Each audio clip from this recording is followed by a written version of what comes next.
नमस्कार, जय महाराष्ट्र। आजच्या ठळक बातम्या।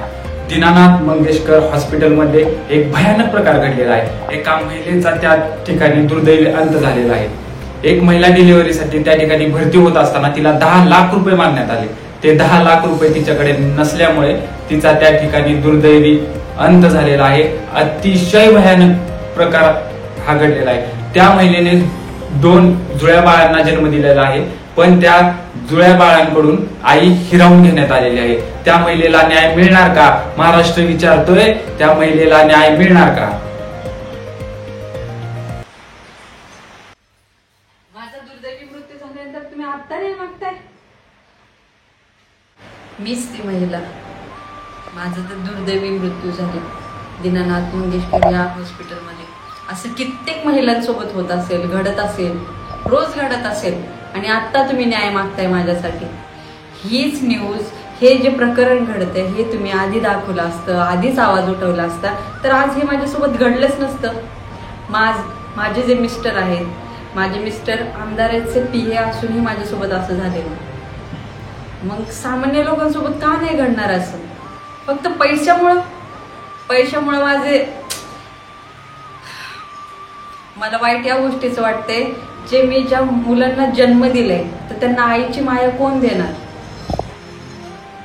आज माझ्या घरच्यांनी माझ्यासाठी आवाज उठवलेला आहे, त्यामुळे हे जे प्रकरण आहे तुमच्यापर्यंत पोहोचलं म्हणून तुम्ही आज माझ्यासाठी न्याय मागताय। हे खरंच बरोबर आहे का? आज कारवाई होईल, पण माझा आज सर्वांसाठी एक प्रश्न आहे, मला न्याय मिळेल का? माझे जे मिस्टर आहेत, माझे मिस्टर आमदाराचे PA आहेत, तरी पण माझ्यासोबत हे सर्व घडलं। मग सामान्य लोकांचं काय? माझे जे मुलं आहेत, माझ्या मुलांना न्याय मिळेल?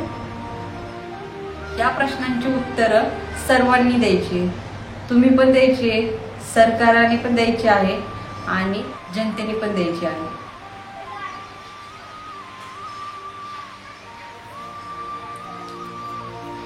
जर रुग्णालयात पैशासाठी जीव जात असेल, अशी फसवाफसवी होत असेल, तर लाडक्या बहिणीचे जे 1,500 रुपये आपल्यासाठी येतात, जे महिलांसाठी येतात, त्या पैशांचं काय करायचं?